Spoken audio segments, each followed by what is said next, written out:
Tayo po ay manalangin. Aming Amang Banal na makapangyarihan sa lahat, muli sa gabing ito, hinihingi po namin ang iyong gabay at patnubay sa aming gawain at dalayan nga po namin na maging ang iyong salita na mahahayag sa aming kalagitnaan, ito po ay maging daluyan ng biyaya at pagpapala, hindi lamang ng mga kapatiran narito sa iglesia, kundi nasa kanilang mga tahanan, nanonood at nakikinig.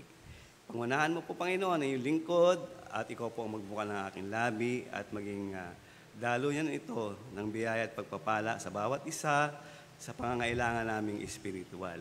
Patawad po sa anumang pagkukulang kasalanan na aming nagawa. Ikaw po ang may taas sa simula po hanggang sa aming pagtatapos ng aming gawain. Lahat pong ito ay aming tinatagubilin at pinasasalamatan sa pangalan po ng anak na si Jesus. Amen.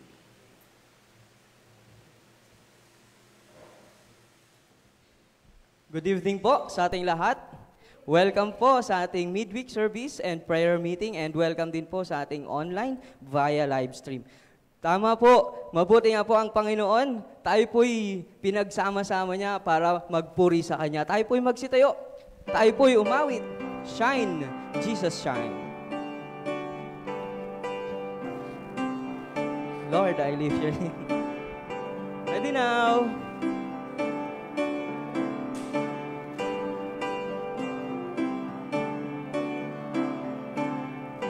Lord, I lift your name on high.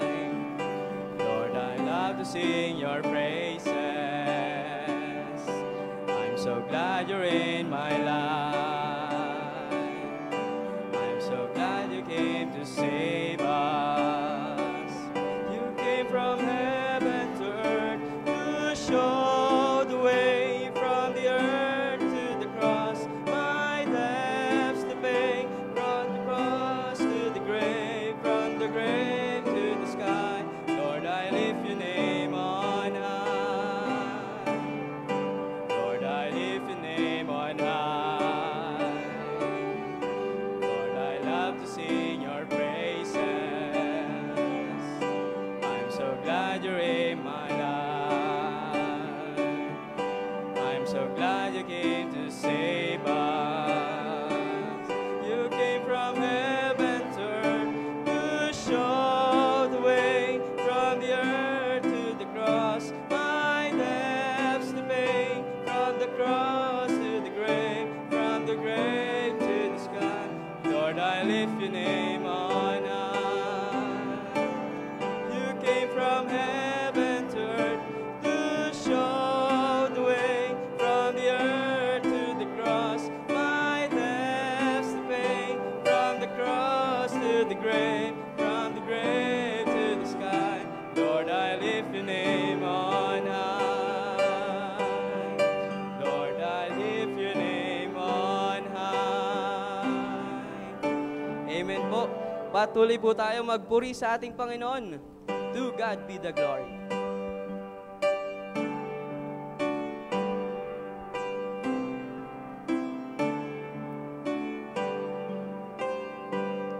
To God be the glory, great things He hath done. So loved He the world that He gave us His Son, who yielded an atonement for sin, an open a life gate that all may go in. Praise the Lord, let the earth hear His voice. Praise the Lord, let the people rejoice. Oh, come through the Father, through Jesus the Son, and fill Him the glory, great things He hath done. Oh, perfect redemption, purchase of blood, to every believer the promise of God. The vilest offender who truly believes that moment from Jesus the pardon received,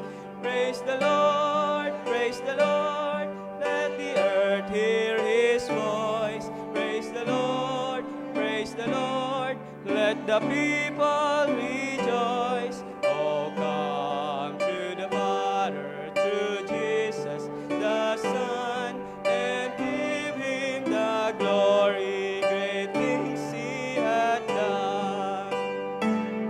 Great things he hath taught us. Great things he hath done. And great are rejoicing through Jesus the Son. But purer and higher and greater will be our wonder, our transport when Jesus we see.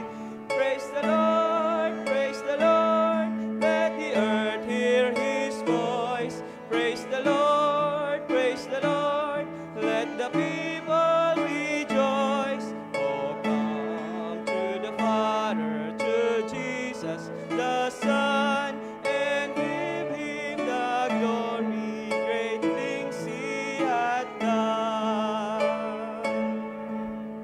Umikot po tayo sa bawat isa at kamayan. At kantahin po natin, Everybody Ought to Know. Everybody ought to know. Everybody ought to know. Everybody ought to know who Jesus is. Everybody ought to know. Everybody ought to know. Everybody ought to know who Jesus is. He's the lily of the valley. He's the bright and morning star. He's the fairest of 10,000.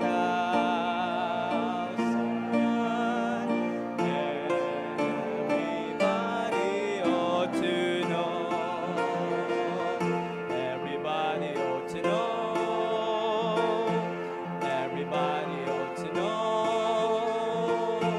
Everybody ought to know who Jesus is. Amen po, purihin ang Panginoon.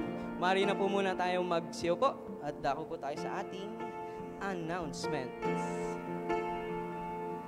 Yan. Sunday worship service po. Yan po, March 17, 2024. Yan. Sino ang driver ng ating buhay? Yan. Kawikaan 3, versikulo 5 hanggang 7. Yan po. Glorification. Yan po ang ating adult Sunday school class. Yan po. March 17 din po yan. Sa darating na Sunday. And yan, free guitar. Yan po. Sa lahat po ng gustong matutong maggitara. And isingit ko rin po. Baka gusto rin niyo pong mag-song leader. Yan. Lalong-lalo na po sa mga men. And Goyi, every Wednesday and Saturday din po yan. Home Bible Study. Next. Yan po ang church family outing sa darating na April 9. Po, saan kaya yan? Yun o. Tea House. Marami po bang dyan? Iba-iba. Yan po sa ating Ninoy Aquino Parks and Wildlife. Yan po ang ating place. Yan. Para sa mga susunod na mga anunsyo, yun o, tulad ng palaro, pagkain at iba pa. Yan po, abangan po natin sa mga susunod pa. Baka may idadagdag pa po kayo. Yun po. Yun lamang po. Tayo po'y ulit magsitayo at tayo po'y patuloy na magpuri sa ating Panginoon. Alay sa iyo.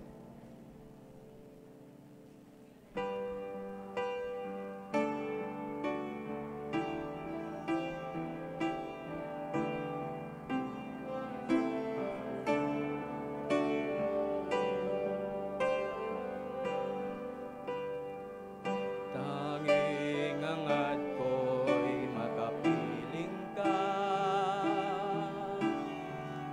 Mukha mo'y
wala nang takot sa piling mo. Apaw ang biyaya mo, alay sa'yo ay pagpupuri,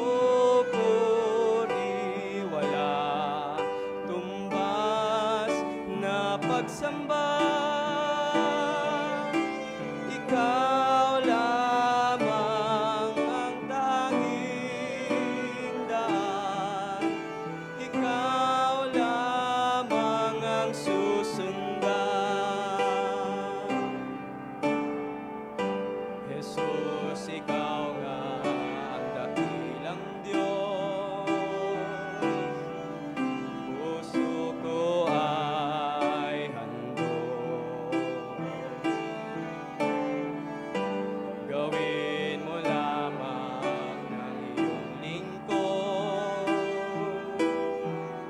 kagalak ay lubos, alay sa'yo ay pagpupuri, walang tumbas na pagsamba.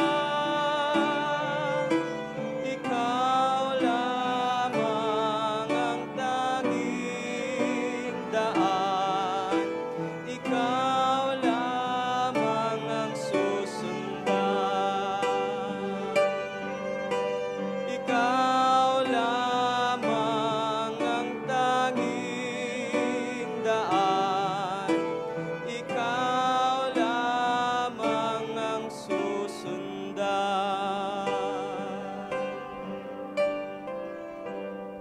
Amen po. Mari na po tayo magsiyo po at handa po natin ang ating puso't isipan sa pakikinig ng salita ng ating Panginoon. Tawagin ko po si Brother Conrado.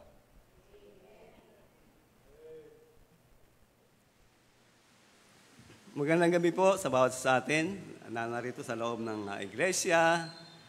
At ganoon din po sa kanilang mga tahanan, nanonood at nakikinig ng ating pong gawain sa ating pong midweek service. At sa ating pong pag-aaral, dadako po tayo. Sa Old Testament naman po tayo, no? Old Testament tayo dadako. Sa Ecclesiastes. Ecclesiastes chapter 11, verse 1, 2, and 6. Yan po yung ating pag-aaralan sa gabi pong ito. At tayo po ay magsitayo lahat para po sa pagbasa ng salita ng Panginoon. Sabay-sabay po nating basahin ang mga talatang ito, 1, 2, and 6 ng Ecclesiastes chapter 11. Handa, basa. Ihasik mo ang iyong tinapay sa tubigan, sapagkat iyong masusumpungan pagkaraan ng maraming araw. Verse 2, magbigay ka ng bahagi sa 7, oo, sa 8, sapagkat hindi mo nalalaman kung anong kasamaan ang mangyayari sa lupa. Verse 6, ihasik mo sa umaga ang iyong binhi at huwag mong iurong ang iyong kamay sa hapon, sapagkat hindi mo nalalaman kung alin ang tutubo, kung ito o yaon, o kung kapwa magiging mabuti. Okay, mag-isip po tayong lahat. Yan po, iikot ang ating mga pag-aaral sa 3 talatang ito, no?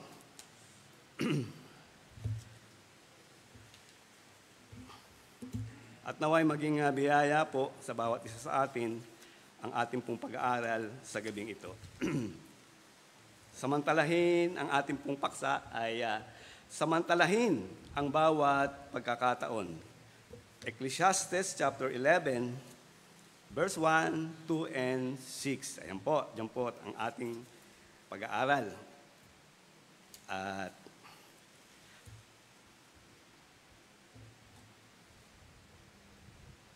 At kung ating pong pag-aaralan ang mga tao na sa kasalukuyan ay nasa magandang kalagayan, ano?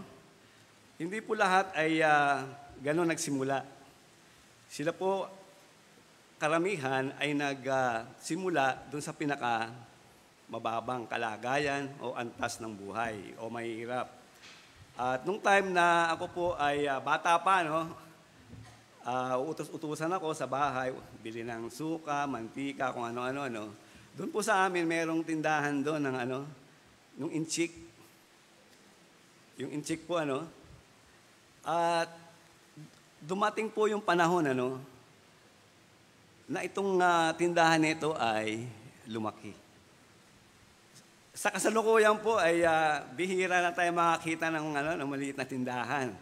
Makakita natin ng mga inchik sa nag-business doon sa mga malalaking lugar, sa Escolta, Maynila, dito sa Quezon City. Sila na po yung mga nangunguna, Hindi kagaya nung araw, talagang konting tubo lang sila. Ang katwiran po nila, sa konting tubo, dapat wag gastos lahat. Sabing ganun, wag gastos lahat. Konti lang. Ganun yung kanila pong yung kanilang motto sa buhay. At parating pagkain, parating pagkain ng mga inchik, naalala ba natin? Puro mga malalambot. Ano ba yung malalambot na Lugaw. Lugaw po. Lalagyan lang ng konting yung pampalasa, asin, okay na.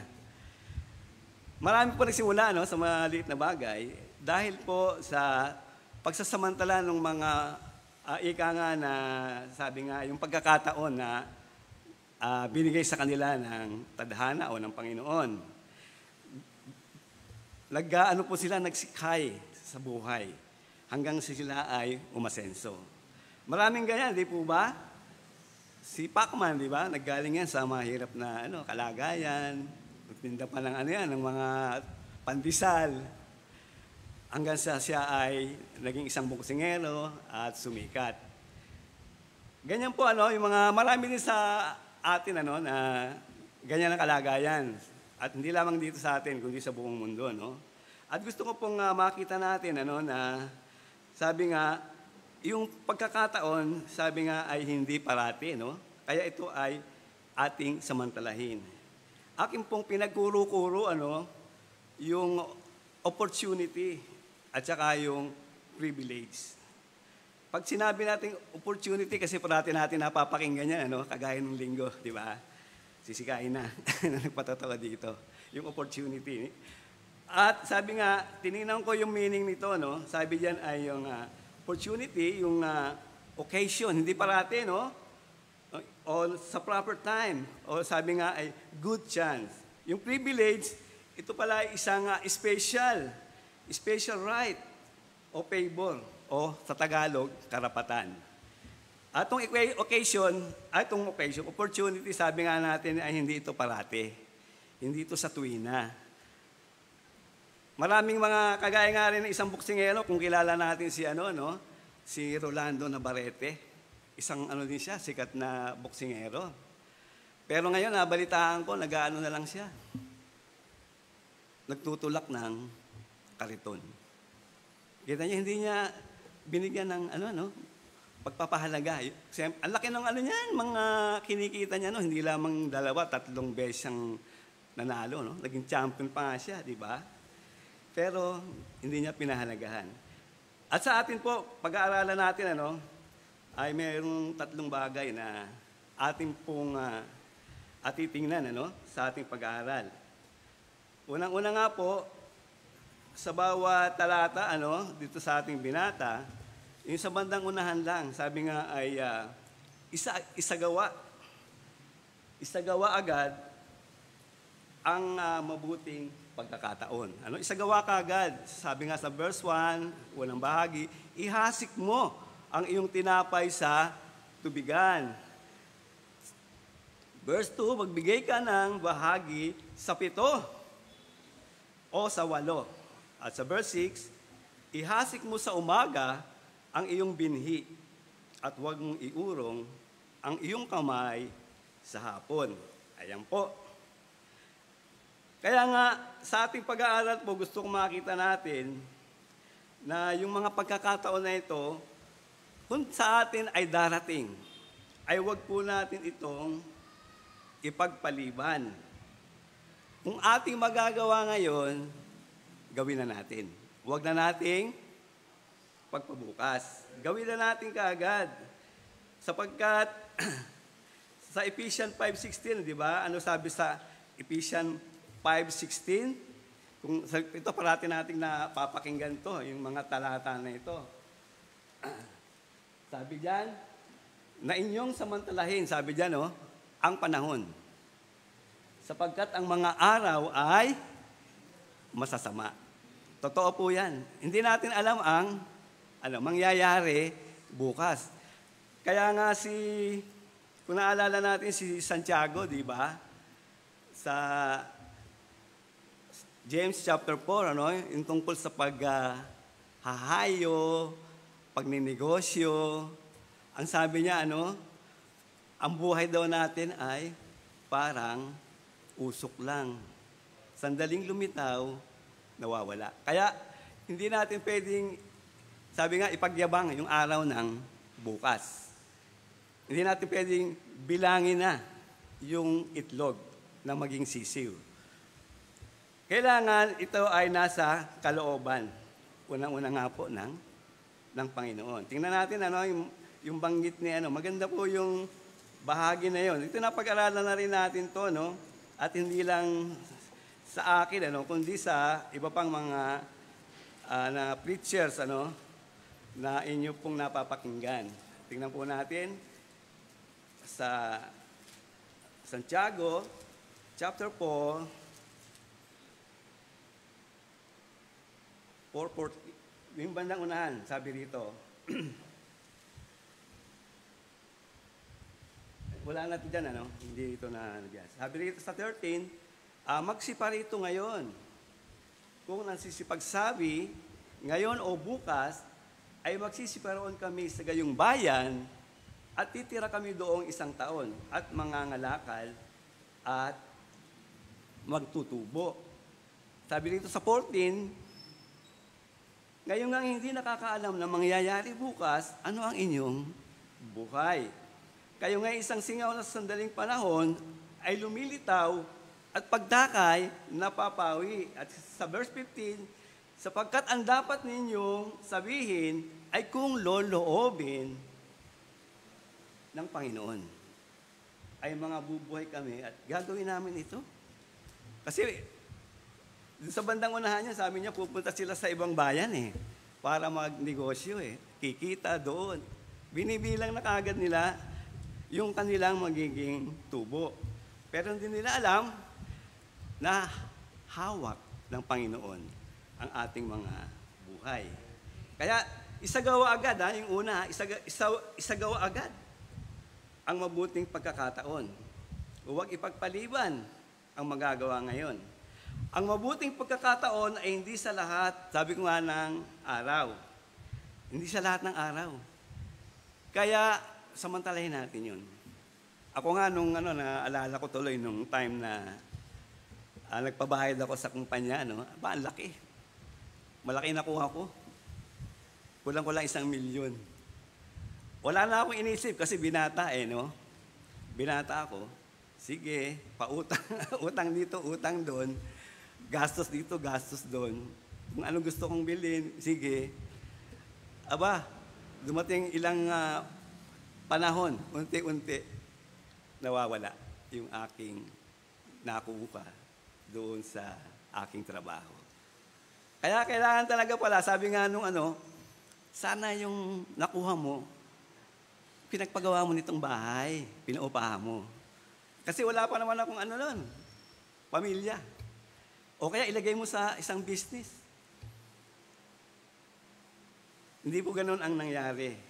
Siyempre, kasi sa loob ng 23 years, pasok, uwi. Parang napagod na rin ako. Hindi na ako nagpatuloy. Hindi na ako kumuha pa ng ibang trabaho. Sa bahay na lang ako. Hindi pala ganun. Kailangan pag-isipan natin yung mga pagkakataon na yun. Kapag pag nawala na yun, wala na. Wala ka ng puhunan. Wala na. Kaya pagpahalagahan natin yung ating pong mga kinikita. Kasi ang bukas ay hindi natin alam, ano? Hindi natin alam. Baka ang bukas ay huli na. Kaya nga kailangan maging maagap tayo at masipag. Maging pagpapala sa nangangailangan, lalo na tayo ngayon, mga mananampalataya. Sabi nga sa Proverbs, 27, sabi diyan, huwag mong ikait. Sabi rito, ang mabuti sa kinaukulan, pagka nasa kapangyarihan ng iyong kamay, ito'y iyong gawin. Ayan, At sa talata pong yan ay nakikita ko, yung bagay na magagawa natin sa kasalukuyan, sa ngayon. Ano ba yung pwede nating gawin? Unang-una, sa ating gawain, sa iglesia, tulong sa ating mga kapatiran, sa ating mga mahal sa buhay. Kasi, may pagkakataon na hindi mo na ito magagawa. Bakit? Wala ka na dito. Ando ka na sa kabilang buhay. Kaya itong mga oportunidad na ito, magagawa lang natin to habang tayo ay nandito sa ibabaw ng lupa. Magagawa po lang natin yan. Sa Proverbs, sabi, huwag mo ipagkait, yung mabuti sa kinaukulan. At sabi diyan dito sa binasa natin, sa Revelation kasi mababasa po natin yung sa chapter 17 verse 15, sabi diyan sa English kasi sa ating pong binasa, cast thy bread upon the water. Sa bandang unahan, ihasik mo ang iyong tinapay sa tubigan, sapagkat iyong masusumpuan pagkaraan ng maraming araw. At dito makikita po natin na yung tubigan na yan, sabi ay yung mga tao, bayan at bansa. Bigyan natin, ika nga sila ng pagkakataon na unang-una nga po, ano ba ang ating isinusulong sa iglesia? Di ba, para ito ay maihasik sa ibang bayan o madala ang ebanghelyo sa mga tao na wala pang pagkakaalam sa kaligtasan. Kaya nga tayo po yung gagamitin ng Panginoon, wala nang iba. Tayo lang na mga mananampalataya. Kaya pakaisipan natin, kung meron man tayong mga bagay na material, pinansyal, pagkain, at spiritual na mga pag-witness ng gospel, ito po yung panahon. At nakikita na po natin ang mga kaganapan sa ating kapaligiran. Di po ba? Nag-aral tayo noon, yung ako ang nagsalita, nakita natin yung mga karakter sa panahon natin ngayon ng mga tao na maibigin sa sarili, maibigin sa salapi, at wala nang mga paggalang sa kanilang mga magulang. Sa tingin mo, religyosa,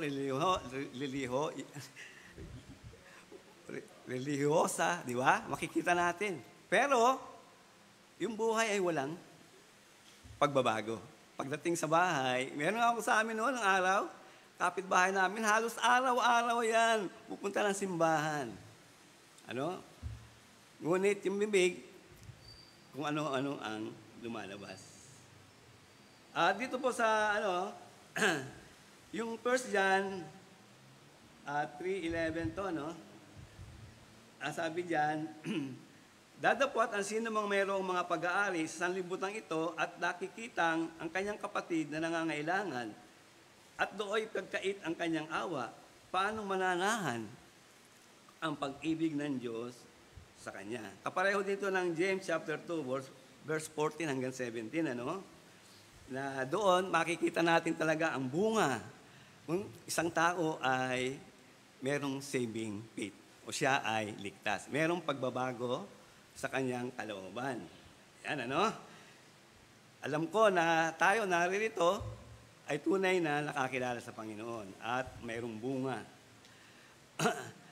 At wag po tayong makontento sa nagawa o tagumpay. Sabi diyan sa Ecclesiastes chapter 9 verse 10.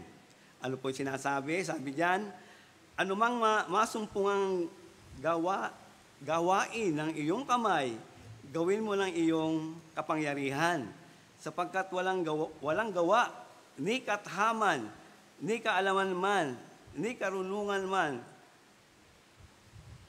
sa siyol na iyong paroroonan. Kaya ang pagkakataon lang talaga, walang iba kundi habang ikaw ay buhay. Ikaw ay magiging biyaya, pagpapala sa marami, sa mga bagay na material, pinansyal, at espiritual. Kaya lagay po natin sa ating isipan ang mga bagay na yan, no? Buong sikap gawin ang lahat na oportunidad na walang pagbabago. Kailangan yan, tuloy-tuloy lang po. Tuloy-tuloy na ating ginagawa. Ano man dumating na konsekwensya. Kasi talagang merong mga, kuminsan para tayong mga mga mananakbo, runner, di po ba? Na sa ating pagtakbo may pagkakataon na dadapa tayo. Kailangan bumangon tayo. Hindi tayo dapat madala. Kasi yung sugat na yon, kuminsan sa tuhod natin, yung nagpapalakas para tayo ay magpatuloy. Parang sundalo, di ba? Sundalo daw habang tinatamaan, lalong tumatapang. Kaya kailangan natin patuloy na tumakbo hanggang doon sa finish line. Ang taong matapat sa kanyang layunin, anumang hadlang, ay kanyang pinagsisikapang makamit. Maraming ganyan, no? May mga kasama ako sa trabaho, talagang mahirap lang sila. At napasok siya sa planta, trabaho, nagsikap siya. Trabaho sa umaga, aral sa gabi. Ang tagal, hindi niya, siguro kung mga 6 o 7 taon, patuloy siya nag-aaral. Ngunit nung nakatapos po siya, nailipat siya ng magandang posisyon sa office. At sinubukan niya na mag-abroad. Nakapag-abroad siya. Nakuha niya yung kanyang mga kapatid, may trabaho din, napag-aral, napagtrabaho. At nakapagpagawa sila ng napakalaking bahay doon sa Batangas. Kaya kailangan po yung pagsisikap natin, tuloy-tuloy yan. Kung tayo nahirapan, talagang ganun eh. May sakripisyo sa lahat ng bagay, may paghihirap. Kailangan, tingnan natin yung, sabi nga, di ba, looking unto Jesus. Tingnan natin si Kristo. Nasa kabila ng kanyang pinagdaanan.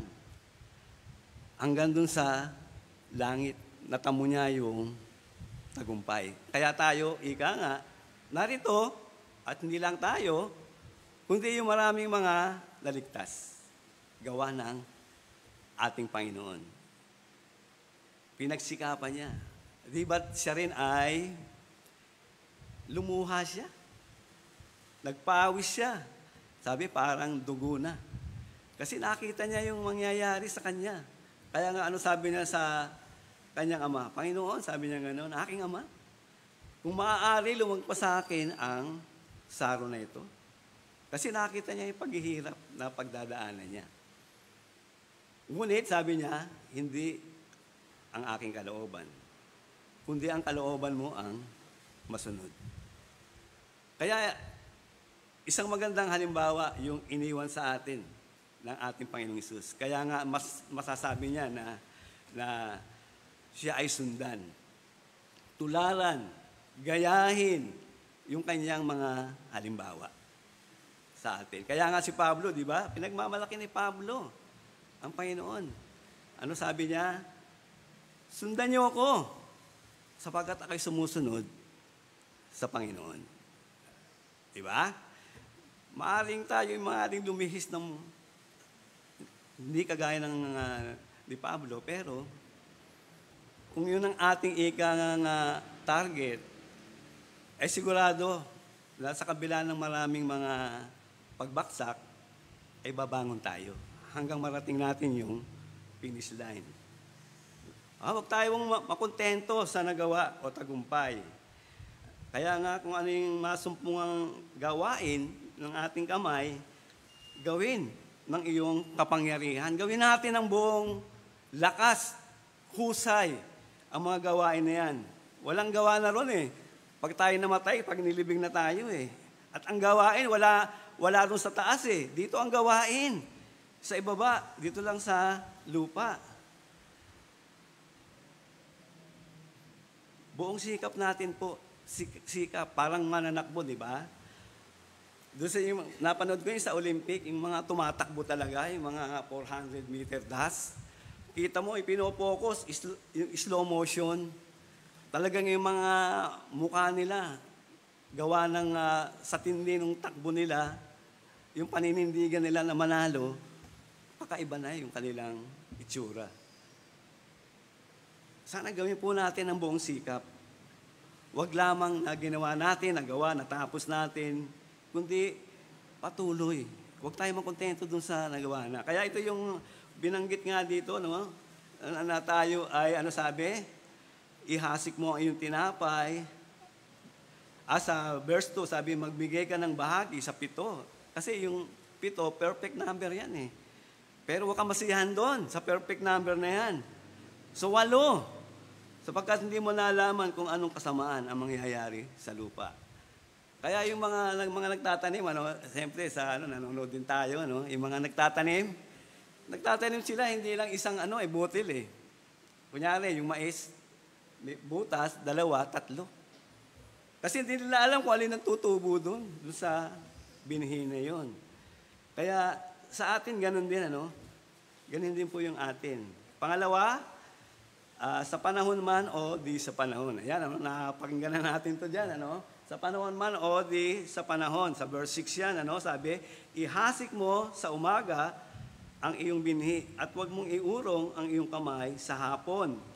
Sapagkat hindi mo nalalaman kung alin ang tutubo, kung ito o yaon, kung kapwa magiging mabuti. Yan yung isa pa rin, na ika nga paalala sa atin. So, parang farmers, mga nagtatanim sa bukid. Kaya tayo po ay maging handa. Handa tayo sa lahat ng oras. Sabi nga dyan sa Ecclesiastes 11, wala yata, yung meron. 11 verse 4, sabi dyan, ang nagmamala sa hangin ay hindi maghahasik at ang tumitingin sa mga alapaap ay hindi aani. Kasi tinitingnan nila yung panahon eh. Kung sila ay kikilos o gagawa.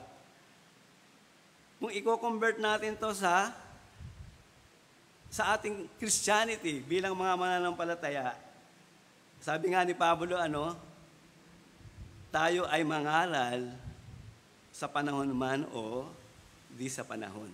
Basta't merong oportunidad. Merong magandang pagkakataon sa ating mga kapaligiran. Kaya gawin na natin to. Maging handa tayo sa lahat ng oras. Handa tayo sa lahat ng oras. Huwag tingnan ang uri ng mga pagkakataon. Madali man o mahirap.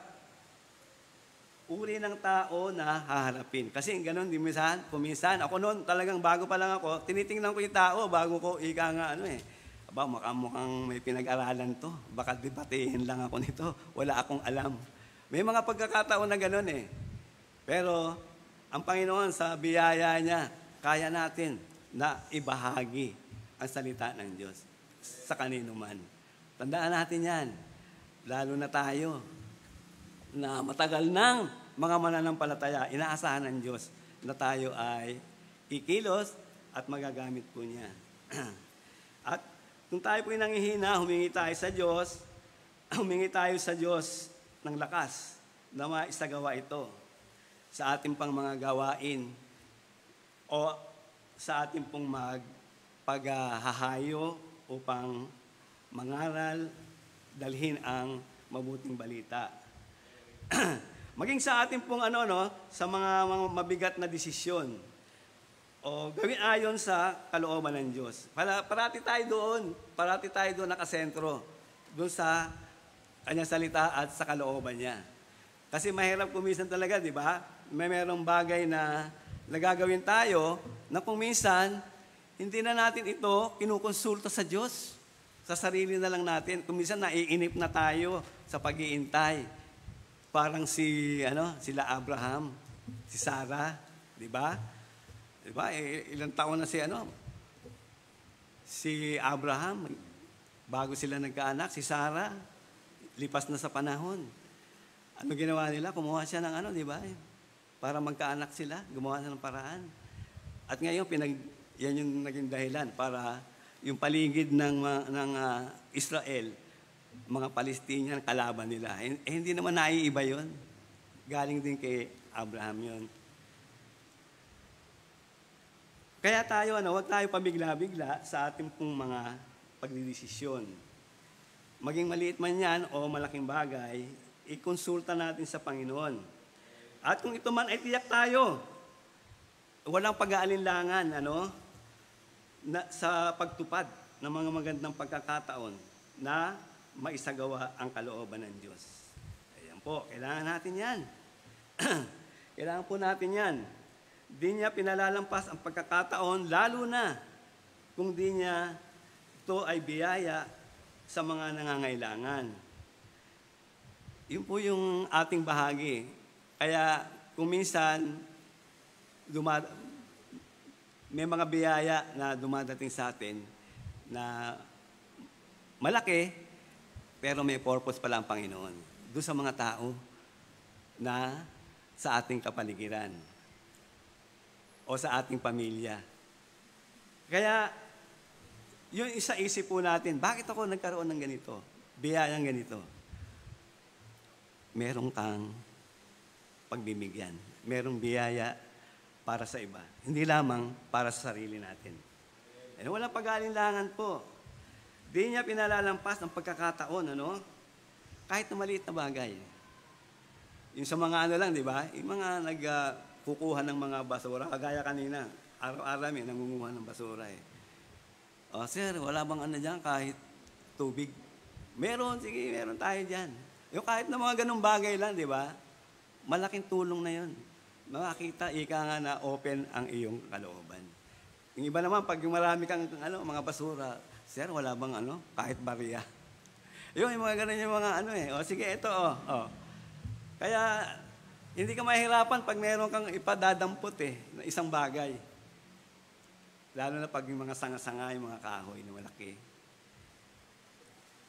Dahil sa ginawa mo, merong ikangang bunga. Walang pag-aalilangan sa ating pong paggawa ng maganda. Huwag natin palagpasin yun. Kita po natin yung yung sa Luke 10, yung Good Samaritan, nabasa natin yan, di po ba? Yung may tao na galing Jerusalem, pababa, siya ay hinarang ng mga tulisan. Anong ginawa sa kanya? Hindi lang siya, hindi lang siya hinubaran, binugbog pa siya, iniwanan. At nung time na dumaan yung priest, ano ginawa ng priest? Umiwas yung priest, doon sa kabila dumaan. Yung Levite, nakasunod pala sa kanya, nakatingin pala sa kanya. Ano ginawa ng Levites? Kung itong priest na ito, hindi tinulungan, ako pa kaya? Lumihis din. Ngunit yung Samaritan, bumaba siya doon sa kanyang kabayo, tinulungan, ginamot yung kanyang sugat, dinala doon sa isang inn. Po ba? Tinitingnan tayo. Tinitingnan po tayo ng mga tao sa ating tahanan, kapitbahay. Kaya, pakaingat po tayo. At hindi lang mapakaingat, kundi gawin natin yung tama. Gawin natin yung tama. Ako kuminsan yung mga pananalita, pag galit na galit ako doon sa mga bata, siyempre, may mga dumadaan doon sa kalye, mapapakinggan. Mamaya naisip ko, mali yata yun ah. Di ba kung ano kuminsan, tayo, pabigla-bigla tayo. Kaya pakaisipin po natin ang isang bagay.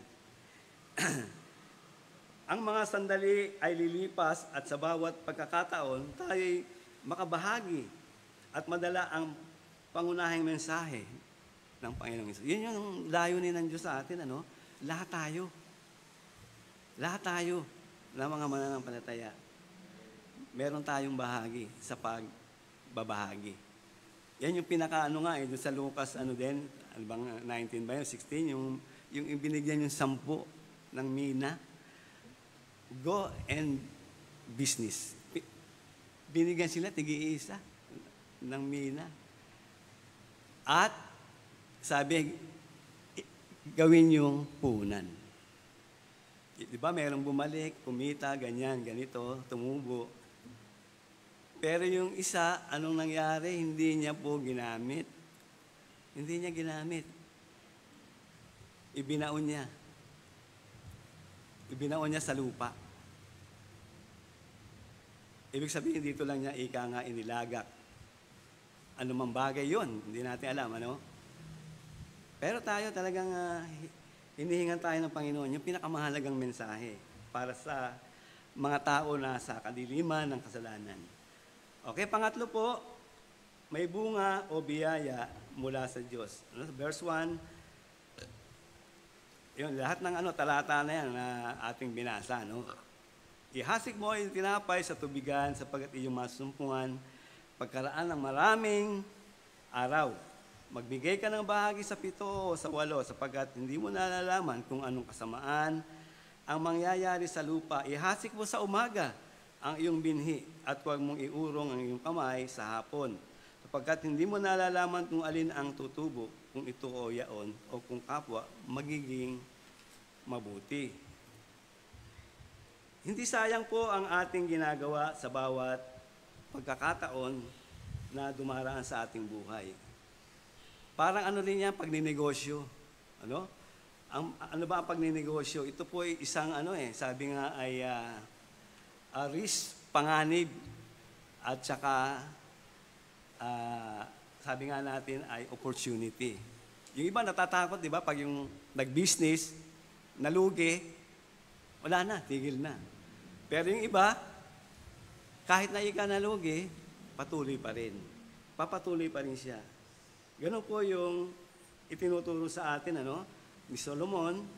Hindi sayang ang ating ginawa sa bawat pagkakataon na dumaraan sa ating buhay. Patuloy na pagtitiwala sa Diyos ang kailangan. Pagtitiwala ang kailangan natin. At isagawa, ano man yung gawain na magagawa natin. Sabi nga sa Galatia, di ba? Galatians 6:9. At huwag tayo mga pagod sa paggawa ng mabuti, sapagkat sa kapanahunan ay, sabi dito, magsisipag-ani tayo kung hindi tayo, sa uli, hindi tayo mga hihimagod, hindi tayo mapapagod, hindi tayo magsasawa doon sa ating ginagawa. Kasi talagang ganyan bago ka dumating doon sa doon sa pinaka-itaas, dadaan ka sa unang step, second step. Para ka nag-aaral, po ba? Bago ka makatapos, marami kang dadaanan. Ngunit pag natapos mo naman yon, maganda na. Maganda yung magiging kinabukasan mo. Kaya nga yung mga anak namin, tinutulak namin sa pag-aaral Kahit na na, alam mo na mga kabataan ngayon, di ba? Kuminsan, kung ano-anong mga sinusubukan sa buhay, ayaw nang pumasok. Pero kailangan magtapos kayo. Kasi para sa kanila yon. Hindi para sa atin yun Para sa kanila yon. Gawin po natin yan, Sabi nga ito ay pagtitipon ng kayamanan sa langit. Di ba? Sabi sa Matthew 6:20, sabi dyan, kundi sabi, mga tipon kayo ng mga kayamanan sa langit na dooy hindi sumisira kahit ang tanga, kahit ang kalawang. At dooy hindi nanghuhukay at hindi nagsisipagnakaw ang mga magnanakaw. Kaya secure po, di ba, yung ating kayamanan na dinadala ron sa itaas, sa kabilang buhay. At aasahan natin yan. Pagdating natin sa kabilang buhay, makita natin ano ba yung nadala nating kayamanan sa itaas. At sabi nga ay merong ikang katumbas yun na reward. At sabi nga ay may bunga sa tamang panahon. Sabi diyan sa Isaiah 55, verse 10, 11. Sabi diyan, sapagkat kung paano ang ulan ay lumalagpak at ang niebe ay mula sa langit at hindi bumabalik doon, kundi dinidilig ang lupa at pinasisibulan at pinatutubuan ng halaman at nagbibigay ng binhi sa manghahasik at pagkain sa mangangain. Verse 11, magiging gayon ang aking salita na lumalabas sa bibig ko, hindi babalik sa akin na walang bunga, kundi gaganap ng kinalulugdan ko at giginhawa sa bagay na aking pinagsuguan. Kung naisip natin ibang mga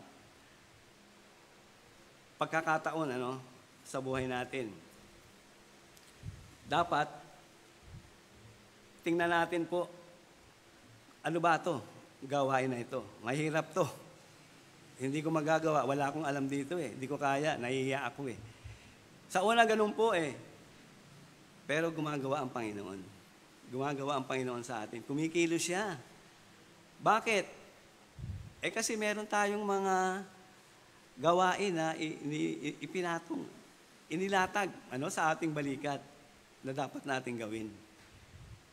Kaya, pakaisipin natin ano man yung bagay na ibinibigay ng Diyos sa atin. Sa una talagang mahirap di ba? Nung nagtrabaho tayo, madali lang ba kagad yung trabaho natin na ginagawa? Ako nagtrabaho ko sa planta, sa mga pagputol-putol ng mga yero. Wala akong alam. Pagsukat-sukat, wala akong alam. Pero kung desidido ka sa gawain na ibinigay sa'yo, gawin mo. Ng buong puso yun.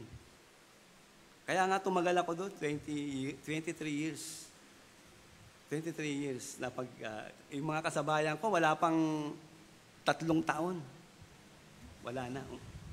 Lumabas na. Ayaw na. Ayaw nang mahirapan. Ayaw nang marumihan. Ganun sa una talaga. Merong paghihirap. Pero sabi nga rito ay, ang kanya daw salita ay lumalabas sa bibig niya, hindi babalik, sabi niya na walang bunga. Kasi may layunin talaga eh.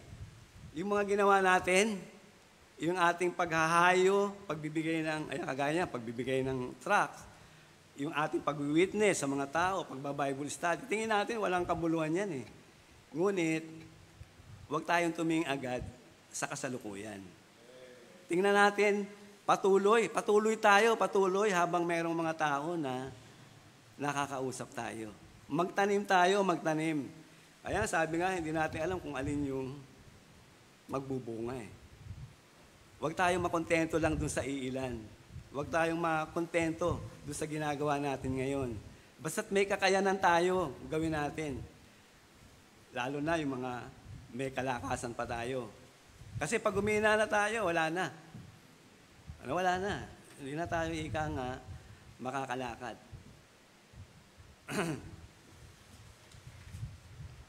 As kaya nga po, may gantimpala sa Diyos. Sa 2 Timothy 4:8, sabi nga ni Pablo sa 2 Timothy 4:8, buhat ngayon ay natataan sa akin, sabi rito, ang putong na katwiran na ibibigay sa akin ng Panginoon, na tapat na hukom sa araw na yaon. At sabi niya rito, hindi lamang sa akin, kundi sa lahat din naman ng mga nangahangad sa kanyang pagpapakita. Ibig sabihin, marami rin ikangang mga tao na pupunyagi, itiis, tiyaga sa kanila pong gawain para sa Panginoon. Para makarating dun sa finish line, makuha yung crown o yung corona. Ganon tayo. Ganon po tayo. Kailangan natin po yun. At sa lahat na nagsikap na gawin ang bawat oportunidad ng buong puso, sabi sa Hebrews 6:10, ano po ang sabi sa Hebrews 6:10? Sapagkat ang Diyos ay hindi liko, sabi niya gano'n, ano? Upang limutin ang inyong gawa. At ang pag-ibig na inyong ipinakita sa kanyang pangalan, sa inyong paglilingkod sa mga banal. At hanggang ngayon, sabi rito, ay nagsisipaglingkod kayo. Patuloy po, nagpatuloy, sabi niya. Sa kabila ng pagtitiis at sakripisyo, dapat naroon ang pagpapatuloy. At naalala ko rito yung yung kulungan ba dun sa sa US, yung sa Alcatraz. Doon sa isang pulo yun, pulo. Walang nakakatakas po doon. Pero merong nagplano na bilanggo. Napakatagal ginawa nila. Mula pa dun sa selda sa kulungan. Kanilang hinahanap kung paano makakalabas doon. Kasi paglabas mo doon, hindi ka kagad makakaalis doon sa pulo na yun eh. Pero may nakatakas po doon. Kaya yan, sinara yan eh. Yung kulungan na yan eh. Yung Alcatraz prison na yan. Dahil mayroong nakatakas. Yun, tiyaga. Sa mga bilibid, di ba? Yung mga kita natin, yung mga pinikula, yung mga lang, di ba? Yung nilalagari. Yung rehas, unti-unti, hindi bigla. Sa atin, ganun din po ang kailangan natin. Hindi hinihingi sa atin ng Diyos na gawin natin ng higit sa ating kakayanan yung mga gawain na kanyang inuutos o niligay sa ating balikat. Sabi, hindi po liko ang Diyos, na limutin. Alam niya yan, yung mga gawa na ating pong tapos, sa kabila ng ating pagtitiis at sakripisyo, sa pagdating ng araw, meron po yung reward. Sa pagtatapos po natin, paalala po, huwag nating kaligtaan na daraan sa ating buhay, atin agad isagawa. Baka mahuli tayo at minsan lamang pala ito darating sa ating buhay. Kaya, tawag nito, atin na pong panghawakan. Grip na po natin yan. Huwag nating kaligtaan po yung bagay na darating sa buhay natin na magandang pagkakataon. Pangalawa, sa pagtulong man ito sa mga nangangailangan o pagbabahagi ng mabuting balita sa mga tao na wala pang Kristo sa kanilang puso. Kasi lahat tayo ay inaasahan ng Panginoon, nakikilos, gagawa. Sabi nga natin, di ba, wala namang ibang gagawa na iba, kundi tayo ng mga nakakilala sa Panginoon, na nakatikim na ng biyaya, presensya ng Diyos sa ating buhay. Tayo po'y manalangin. Aming Amang Banal, muli salamat po sa oras na ito. Dalangin ko na bigyan kami ng patuloy na kasiglahan sa lahat po ng mga gawain na yung inilagay sa amin pong pagtitiwala. Bigyan kami, Panginoon, ng patuloy na unawa at patuloy na karunungan, lalo na sa pagbabahagi ng salita sa mga tao sa aming kapaligiran. At amin sila, Panginoon, madala sa iyo pong presensya at sila man, Panginoon, ay tumanggap ng biyaya mula sa iyo, buhay na walang hanggan, na makasama namin sila roon at patuloy na magkaroon ng kagalakan, patuloy na pagpupuri sa iyong dakilang pangalan. Ama, salamat po muli. Nawa maging ang mga naroon sa kanilang mga tahanan, nanonood, ay ikaw po ang mga kumilos sa kanilang puso. Ang lahat po ito ay aming dalangin sa pangalan ng anak na si Jesus. Amen. Magandang gabi po. At tayo po ay dadako sa ating pong pagbibigayan. At basahin ko po ang 1 Timothy chapter 6, verse 10. Verse Timothy 6, 9, and 10. Sabi diyan, dadapat ang mga nagsisipagnasang yumaman ay nangahuhulog sa tukso at sa silo at sa maraming mga pitang hangal at nakasasama na siyang naglulubog sa mga tao sa kapahamakan at kamatayan. Verse 10, sapagkat ang pag-ibig sa salapi ay ugat ng lahat ng uri ng kasamaan. na sa pagnanasa ng iba ay nangasinsay sa pananampalataya at tinuhog ang kanilang sarili ng maraming mga kalumbayan. Tayo po ay dumako muna sa panalangin. Aming Amang Banal, muli kami po'y nagpapasalamat sa iyo pong kabutihan sa amin, sa araw-araw, sa lahat po ng aming mga pangangailangan na ikaw po ang patuloy na nagkakaloob. At ang dalangin nga po naman namin na anuman pong bahagi, meron ka sa aming tinatangkilik. Sa oras pong ito ay aming pong dadalhin sa iyong panan. At ito nga po, iyong pagpalain at patuloy na magamit sa iglesyang ito sa lahat ng uri ng mga pangangailangan at gastusin. Ikaw po ang patuloy na kumilos sa aming mga kapatiran, maging sa kanilang mga tahanan. At naway, buong puso namin ibigay ang nararapat sa iyo. Ang lahat po ito ay amin dalangin sa pangalan ng Anak na si Jesus. Amen.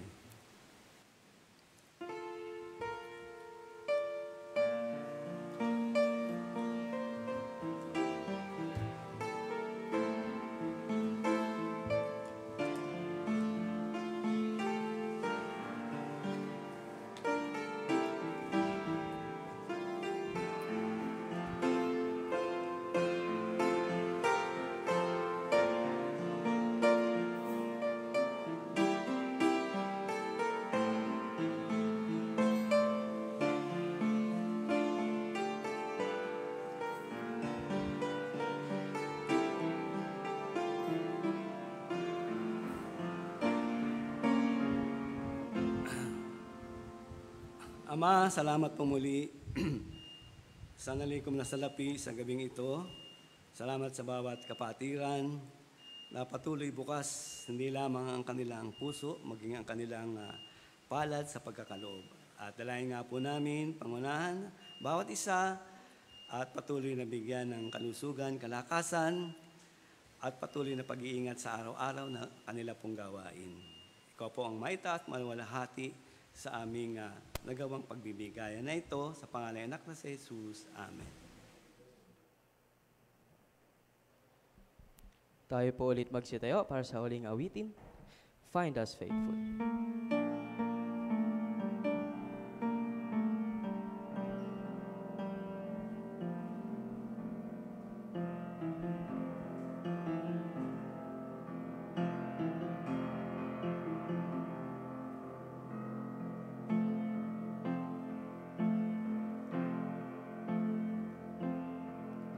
We're pilgrims on the journey of the narrow road.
hindi po tayo nakatayo.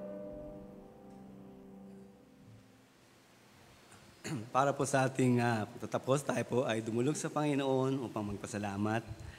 Aming Amang Banal na makapangyarihan sa lahat, muli kami po ay nagpupuri at nagpapasalamat sa gabing ito na kami pong muli ay pinaalalahanan at binigyan ng hamon upang muli ay kami ay patuloy na kumilos at gawin ang iyong pong kalooban at sa bawat magandang pagkakataon na iyong ibinibigay sa bawat sa amin ay amin po itong gawin, ganapin. At sa gayon, Panginoon, ang kami maging biyaya, pagpapala sa mga tao na sa amin pong kapaligiran, lalo na sa mga tao na naroon pa sa kadiliman ng kasalanan. Ama, dalangin po namin maging sa kanilang pong mga tahanan, mga tao na wala pang pagkakilala Kristo sa kanilang buhay. Naway, kanila pong pag-isipan ang mga bagay na ito, sapagkat kung hindi po nila lubos na makilala ang anak na si Jesus, ay kapahamakan ang tiyak na kanila pong kahantungan at sasapitin doon sa ikalawang kamatayan sa impyerno. Ama, muli, salamat po sa bawat isa narito. Dalayan po ang panguna, pag-iingat, sa bawat isa sa aming pag-ihiwa-hiwalay sa gabing ito. At naway dala po namin ang biyaya na aming natutunan, napakinggan, at amin pong itong mai-apply sa aming buhay. At ikaw po nawa, Ama, ang tumugon sa mga kalaingan na mga kapatiran at ibang mga tao sa amin pong papanalangin. Samahan kami, Panginoon, at bigyan ng katugunan, kasagutan sa tamang panahon. Lahat po ito ay amin tinatagubilin, pinasalamatan sa pangalan po ng Anak na si Jesus. Amen.